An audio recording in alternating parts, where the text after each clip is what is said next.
गुरुपौर्णिमेपर्यंत 21 दिवस होतात. किती दिवस? 21 दिवस. 21 दिवसामध्ये जो तुमचा काही संकल्प आहे, जो काही तुमचा प्रश्न आहे, ते आपल्या घरातील अधिष्ठानपाशी किंवा महाराजांच्या पशी इथं दरबारामध्ये येऊन श्रीफळ ठेवून महाराजांना जो प्रश्न आहे तो सांगायचा. आणि आजपासून गुरुपौर्णिमेपर्यंत 21 दिवस श्री स्वामी चरित्र सारामृतचा रोज एक पाठ आपण घरामध्ये पठण करायचा. याची अनुभूती तुम्ही स्वतः घ्या. अनुभूती गेल्या वर्षी आलेली सांगतो. एक ताई अशाच आजारी होत्या आणि त्यांचे मिस्टर केंद्रामध्ये येतात आणि त्या मिस्टर आल्यानंतर त्यांनी सांगितलं आम्ही बरेचसे दवाखाने करतोय, सगळं करतोय, पण आम्हाला आमच्या शेजाऱ्यांनी सांगितलं की कार्वे केंद्रामध्ये जा आणि तिथे एखादी सेवा मिळते का बघा. अनायशी गुरुपौर्णिमा पुढे होतीच. त्यांना सांगितलं तुमचा महाराजांच्यावर जर विश्वास असेल तर महाराजांना एक श्रीफळ ठेवा, अगरबत्ती आणा, कडी साखर ठेवा, इच्छित दक्षिणा ठेवा आणि महाराजांना विनंती करा. सगळे उपचार करून थांबलो, आता तुमच्या दारी आलो. जी काही सेवा द्याल ती सेवा करायला मी तयार आहे. फक्त माझ्या घरामध्ये जे पेशंट आहेत त्यांना लवकरात लवकर बरं वाटू द्या. नारळ ठेवला.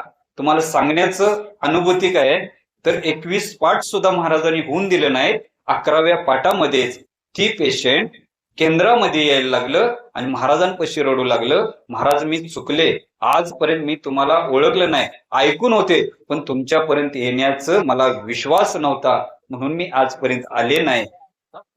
महाराजांनी एकच सांगितलं, भिवू नको, मी तुझ्या पाठीशी आहे, फक्त विश्वास ठेव. अशा पद्धतीने ती सेवा केली. त्यांना अनुभूती आली. तसा तुमचा काही एखादा प्रश्न असेल, मुलीच्या नोकरीचा असेल, मुलांच्या लग्नाचा असेल, मुलींच्या लग्नाचा असेल, शिक्षणाबद्दल असेल, कोण एमपीसी यूपीसी करतंय त्याच्यामध्ये यश येण्यासाठी असेल, आजपासून 21 दिवस 21 पाठ आपण सारामृतचं करा.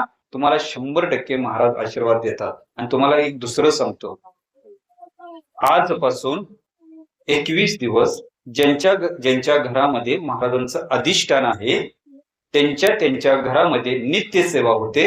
त्या घरामध्ये महाराज गुरुपौर्णिमेपर्यंत आपल्या घरामध्ये वास्तव्याला आहेत, मुक्कामाला आहेत. त्यांच्या अधिष्ठानावर महाराज असणार आहेत हा विश्वास आहे. तुम्हाला विश्वास जर पटत नसेल तर थोडस तुम्हाला एक संदेश सांगतो कसं ओळखायचं.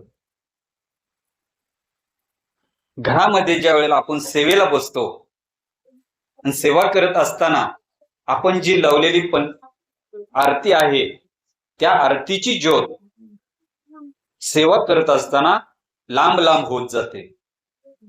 हा एक संकेत.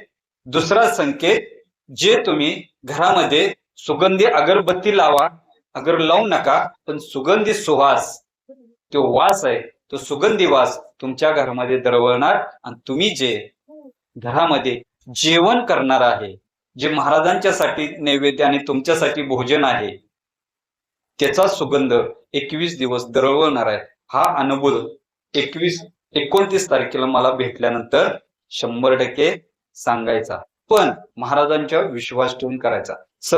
ही सेवा करत असताना 21 अध्यायाची संकल्प करायचा. थोडं पाणी घ्यायचं, पाण्यामध्ये थोडीशी अक्षता टाकायच्या, हळदी कुंकू घ्यायचं, अष्टगंध घ्यायचा, एक फूल घ्यायचं, फूल अष्टगंध हळदी कुंकू आणि अष्टगंध हळदी कुंकू याच्यामध्ये बुडवून ते फूल आपल्या उजव्या हातामध्ये घ्यायचं. उजव्या हातामध्ये घेऊन महाराजांना 11 वेळाला जप करायचा आणि महाराजांना जे काही तुमचा प्रश्न आहे, जी काही तुमची इच्छा आहे ती महाराजांना मागायची.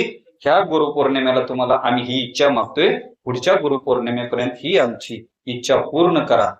जी काही तुमची नित्य सेवा असेल आमच्याकडून करून घ्या, पण हा जो संकल्प आम्ही तुमच्या पुढे मांडतोय, सोडतोय, ह्याची अनुभूती आम्हाला लवकर येऊ द्या आणि तुमचा आशीर्वाद आमच्या सहकुटुंब सहपरिवारावर राहू द्या. असा संकल्प सोडून तुम्ही ते तामणात पाणी सोडा आणि ते पाणी फुलांच्या झाडाला किंवा फळाच्या झाडाला ओतून टाका. आणि तिथून पुढे रोज 21 अध्यायाचा एक पाठ आहे, जी स्वामी चरित्र सारामृत म्हणतो, तो आपण रोज नित्यनेम 1 पाठ करा, 21 पाठ होतील. तुमची मनोकामना, तुमची इच्छा महाराज गुरु पौर्णिमेपर्यंत पूर्ण करतील.